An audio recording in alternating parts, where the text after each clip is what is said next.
Assalamu alaikum masoyana maza da mata. Sunana Zara Muhammad Amjad. Ina muku tallan tashata, tasharku, tashar mu gabaki ɗaya. Ina muku tallan tashata matar aure, matar aure. Kamar yadda kuka sani muna kawo muku sabon fim ɗinmu da muka shirya shi, za ku nishaɗantarwa a ciki. Ina mai farin cikin sanar da ku wani sabon fim ɗinmu da za mu fara haskawa a tashar mu mai suna Yo aure na tarkashi ana wani lissafin sai ga wani lissafin ya barke a lissafinsa irin na linzamin doki ne a wani lokacin kuma lissafinsa yakan balle ne ya kububuwa irin na mutanen daji. Wannan yaron da naje na saman neman magana wato bai ji magana da na gaya ma ba kenan. To shikenan ke tashi ki je gidan zan same shi.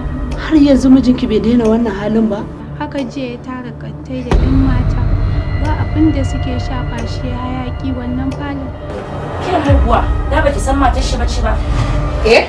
Menene dalilin gudunta da samari suke? Menene dalilinta da aurenta yake mutuwa? Menene dalilinta da ranar aurenta shine ranar bakin cikin ta? Wayyo aure na! Mashirin wannan ya burge ku kamar yadda ni ma ya burge ni. Kaɗan daga cikin fim ɗinmu mai suna Wayyo aure. Ku bi mu, ku danna mana alamar ƙararrawa, ku mana subscribing da zaran mun ɗaura a tashar mu mai suna matar aure.